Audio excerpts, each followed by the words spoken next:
Bhim army नेता चंद्रशेखर रावण पर हमला करने वाले चारों हमलावरों को पुलिस ने गिरफ्तार किया है।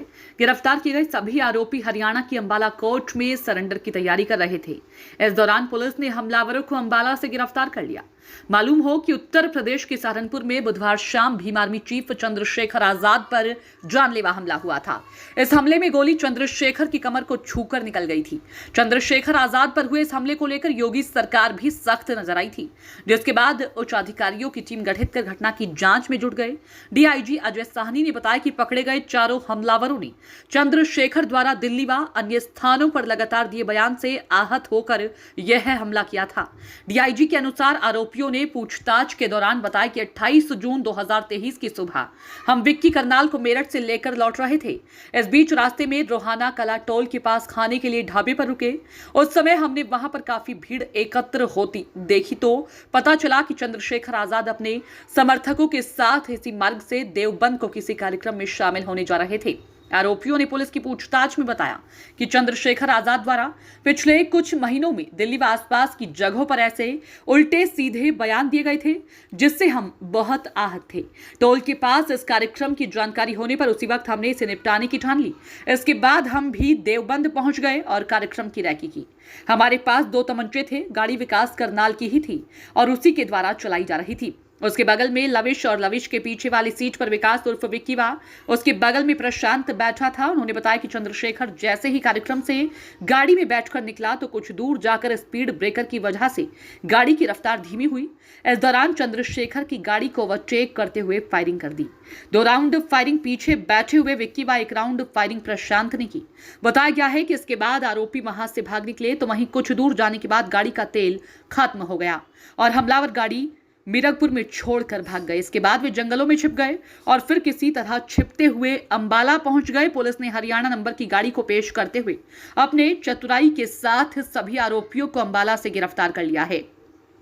देखिए Pratham TV news India bureau, Saharanpur, Uttar Pradesh की रिपोर्ट। इसमें एसएसपी सहारनपुर द्वारा त्वरित तौर पर 5 टीमें बनाई गई थी।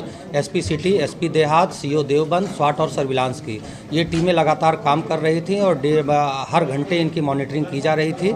इसी क्रम में ये तथ्य निकलकर सामने आया कि ये 4 लड़के हैं। एक बिक्की जो कि हरियाणा का रहने वाला है, एक बिक्की रनखंडी का रहने वाला है, एक प्रशांत है और एक लविश है।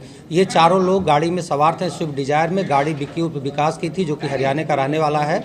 और इन्होंने पूछताछ में ये बताया कि पिछले कुछ महीनों से जो चंद्रशेखर आज़ाद द्वारा एनसीआर और दिल्ली में बयानबाजी की जा रही थी, उस बयानबाजी में काफ़ी ऐसी चीज़ें थी इसको लेके हम लोग में काफ़ी नाराज़गी थी। उल्टे सीधे जो बयान थे, इसलिए ये लोग आ रहे थे और टोल पर, रोहाना टोल पर इन्होंने देखा कि चंद्रशेखर का काफिला था।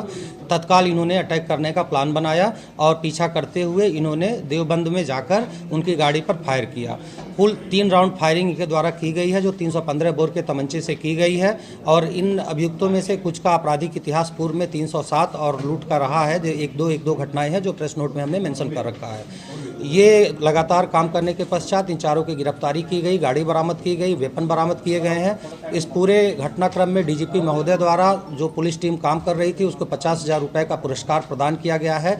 घटना का जल्दी से जल्दी इनके अनावरण करने के कारण इनकी गिरफ्तारी हरियाणा से की गई है। वहाँ यहाँ की टीम गई और वहाँ पापड़ थाने में एंट्री कराई गई है। एंट्री करा के इनकी गिरफ्तारी की गई, लाया गया इन्हें वहाँ से।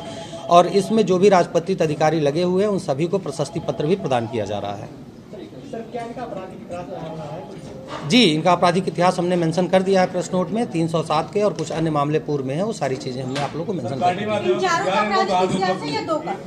4 में से 3 का आपराधिक इतिहास अभी तक हमें प्राप्त हुआ है। हथियार इनके पास थे, जैसा कि हमने बताया पूर्व में भी इन्होंने 307 की और एक लूट के घटना में भी ये शामिल रहे देवबंद में, तो इनका आपराधिक इतिहास पहले से रहा है। जिस बयानों से ये आहत हुए थे, क्या वो राजनीतिक बयान थे या जातिगत बयान थे, कुछ बताया है इन्होंने? ये सारी चीज़ें बृहद अभी इसमें पूछताछ की जानी है। काफ़ी तथ्य भी और सामने आने हैं, तो इनको हमें नियमानुसार अभी मजिस्ट्रेट के सामने पेश करना है। माननीय न्यायालय के सामने पेश करने के पश्चात फिर हम लोग रिमांड मांगेंगे और जैसे ही हमें अनुमति मिलेगी उस रिमांड के आधार पर अग्रिम और पूछताछ करेंगे। जो तथ्य सामने आएंगे वो आप लोगों से हम लोग शेयर करेंगे। अभी तक तो जो आया है ये 4 लड़के ही शामिल हैं और सारी की गिरफ्तारी हुई है और ये सारे के सारे ये चारों के चारों गिरफ्तार। हाँ, फायरिंग इसीलिए की गई थी।